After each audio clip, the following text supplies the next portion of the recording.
I must tell you this story, because when the truth is left unspoken, it doesn't die.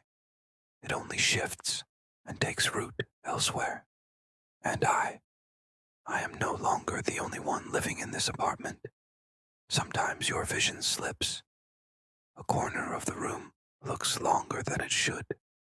A shadow on the ceiling moves, or your reflection in the mirror lags just a second behind. That lag is a crack, a doorway. I am someone who fell through it. The building I moved into was called a Sud 4. Ironic.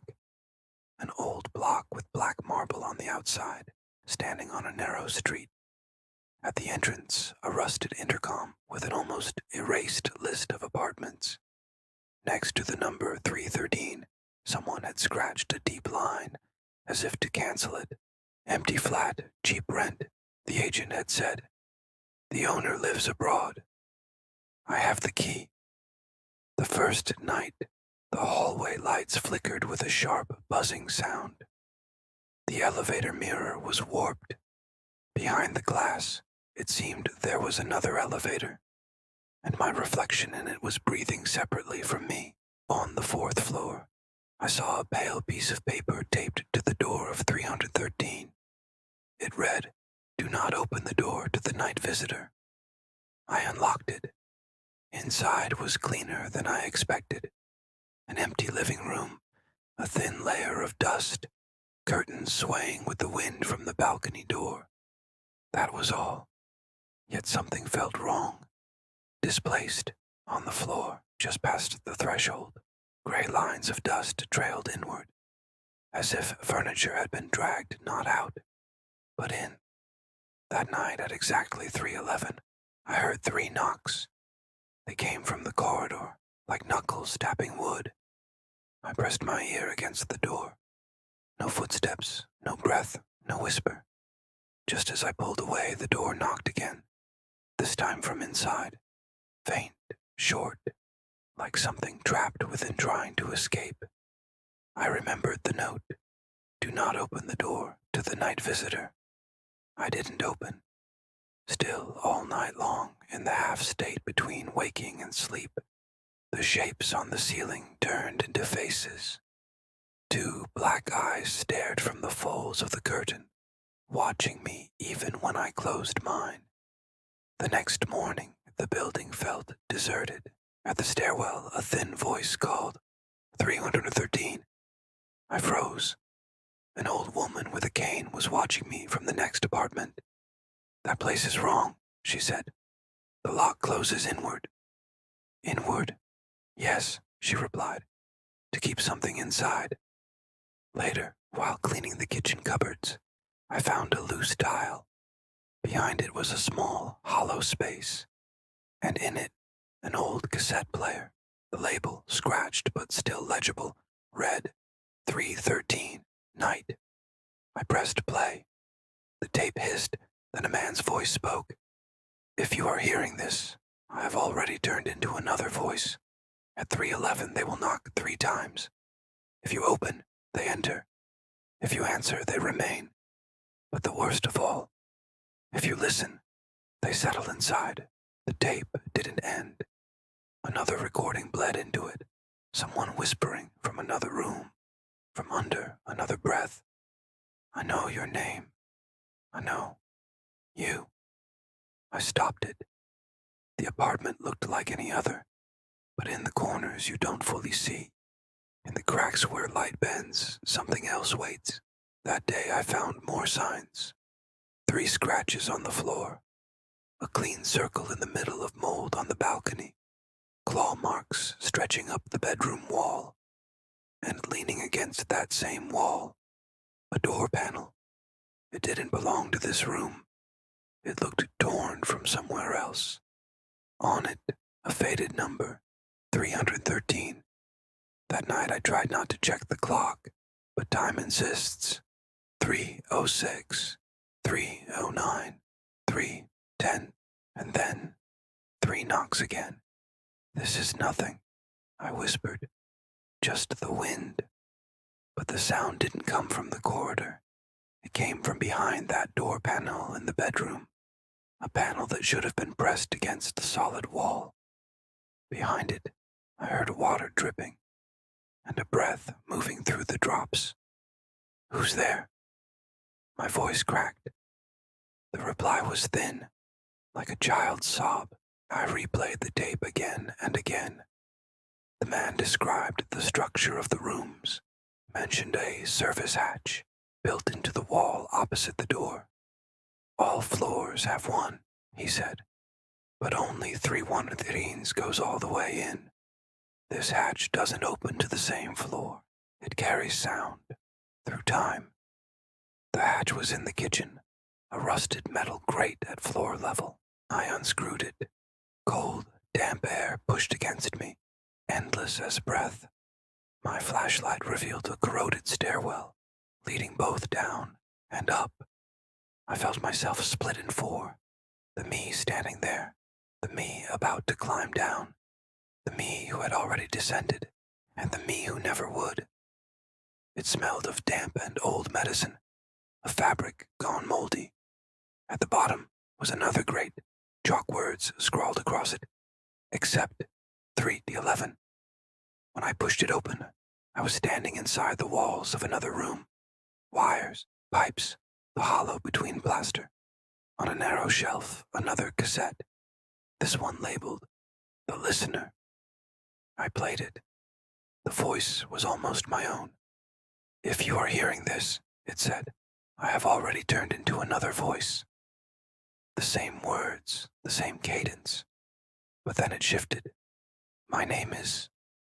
The tape warped, swallowed the word. "And you already know." Two possibilities.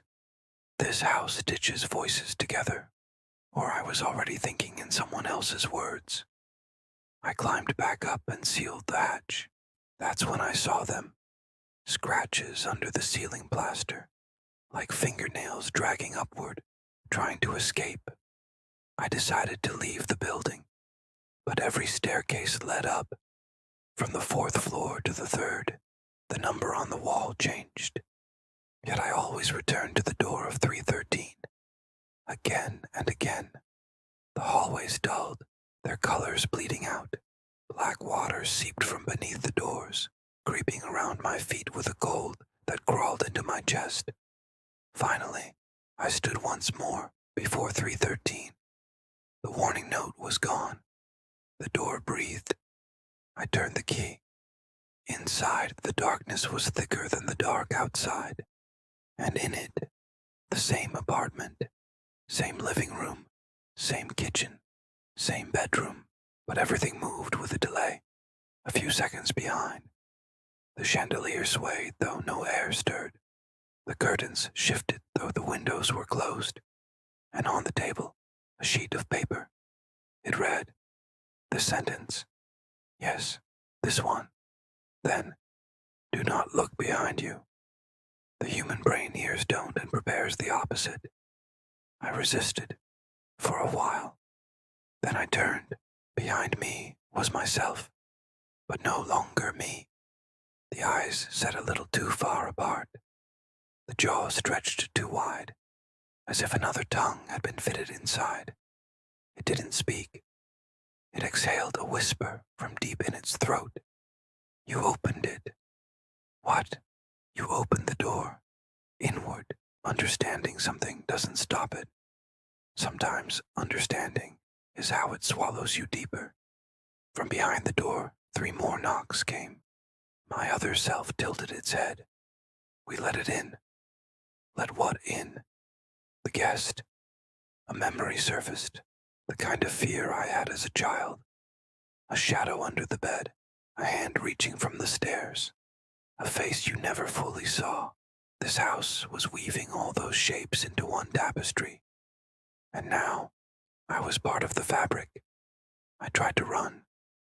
The hallway stretched into a tunnel with no end, a black corridor swallowing light. My footsteps fell into the rhythm of other footsteps. The other me didn't chase. It didn't have to. It was already inside. I stopped. Enough, I said. What do you want? The answer came from the walls. Tell me. The cassettes, the notes, the doors, they were a net. The guest never enters through doors. It enters through voices. And the host, by telling it to others, keeps its shape alive, spreading it further. Speak me, it said, or I fade. If I fade, so do you. And if I tell others, they will have doors too. I will knock for them. I once read that some beings don't feed on belief, but on attention. The more you look, the more they grow. Speak their name, and they settle into your lungs. This apartment was just a lung, a chamber breathing echoes into one another, and with each breath, I inhaled it deeper. Fine, I said. I will tell. My other self smiled. But the smile bent the wrong way, like a second mouth hidden under the skin. When you begin a story, the air chills. As I spoke the first words aloud, the balcony curtains spread apart, and outside, the night thickened, as though another curtain had drawn itself across the sky. Then the rules wrote themselves. At 3:11, all doors remain closed. When 3 knocks sound, do not answer. Words must not remain in the mouths of their owners. I listened, from beneath the floor, from inside the walls, from the ceiling. One voice whispered, "Continue." They showed me a hidden panel behind the bedroom closet, a narrow passage carved into the wall. "Through here," the voice said, "you reach other homes." What do you mean? Walls are not just walls. Some nights, 2 walls overlap. What passes through one echoes in the other. We are echoes. Become one. I crawled through. The concrete scraped my knees. Along the dark path I smelled the lives of others. Fried food, bleach, old books. I stopped, listened. From the wall itself, I heard knocking, my own story being told in my own apartment. When I turned back, the tunnel was full of footprints, not just mine. It spat me back into 313, but different. It was 5 minutes to 3:11. The walls were paler. My reflection in the mirror lagged half a second, and over my shoulder in the glass, something formless and dense swallowed light. "Speak me," it said. "What? Speak me." I gave it a name. The guest. "Why me?" I asked. "Because you listen," I realized then. The first night, when I heard the knocking, I didn't just hear it. I listened.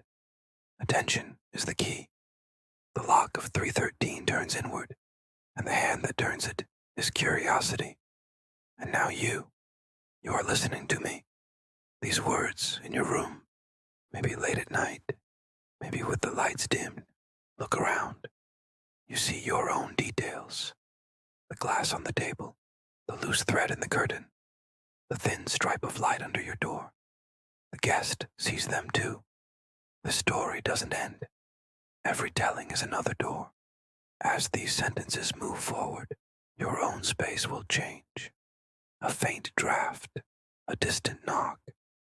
Maybe not from your home, maybe not from this building, maybe from the hour itself. 3:11.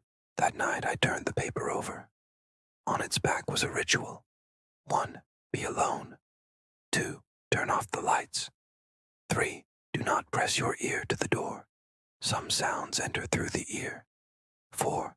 At 3:11, when 3 knocks come, do not reply. 5. If called by name, answer with another name. I understood then. The guest takes hold of people by their names. Your name is your first lock. Your voice, the last. I had already given mine away. At 3:11, the knocking came again. I did not answer. A whisper. I know. Your name. I stayed silent. Wrong choice, it hissed. I am already inside. From the kitchen, metal clattered to the floor. I stepped closer. The floor flexed, hollow beneath me. At the threshold, I froze. Inside the open cupboard, a thin hand, my own, reached out. grabbed the spoon, and dragged it back in. My hand, but not mine. Stop, I shouted. Don't become me. You already are, the voice answered in my own tone. I tried to flee outside, but the building's front door would not open. The street beyond was frozen. A cat suspended mid-leap, a leaf hanging in mid-air. The world itself had stopped breathing, aligned with the breath of 313. I returned to the table. Tell me, I said, how does this end? The voice laughed. I heard for the first time how a grin makes sound. Wet gums pulling against themselves. It doesn't end, it said. It spreads. So I wrote these sentences, the very ones you hear now. Every word is a hinge, every pause a lock. And as I breathe, your room thickens with the weight of it. A fog coats your window. Your curtain stirs once. Your screen reflects your face, but your eyes look darker than they should. I ask only one thing. This is not a ritual. It is an invitation. Do not walk to your door. Do not turn off the lights. Just keep listening. Listening is enough. Attention is the key. When you think this story is finished, silence will come. Then, very faintly, almost like imagination, 3 knocks. Not from your house, maybe not from any house, from your headphones, from the wood of your desk, from the chambers of your heart. Wherever they sound, it will mean the same. You will have let me in. I am still here. I am in 313. The door is locked. The lock turns inward. My other self wanders the mirrors. Its jaw unhinged too wide, its eyes drifting apart. Looking at it makes me sick. But I no longer fear it, because fear has hardened into something worse. Habit. The most terrifying form of fear is the one that stays. One day the building's door will open. The street will breathe again. The cat will land. The leaf will fall. I will walk outside, but not before I finish this telling, because unfinished stories leave more doors open. More doors mean more knocking. Even now in your room, the air has shifted. You feel the chill at the tip of your nose. Your eyelids twitch. Your name trembles on my tongue. I will not speak it. You must not either. Your name is the lock. Do not turn it inward. I would end the tale here. But nothing truly ends. Everything paused only begins again elsewhere. That is why I leave you not with an ending, but with a threshold. Thresholds do not sit between rooms. They stand between times. I am stepping onto mine. You are stepping onto yours. And soon you will hear 3 knocks. They will sound at my door, but depending on where yours is, they may shift. To your left, to your right, or behind you. Don't think about it. Remember the warning. Do not open the door to the night visitor. It is not advice. It is only delay.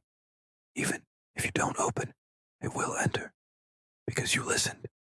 Now, listen closely. I'm still here. You are no longer alone, and the time is 3:11.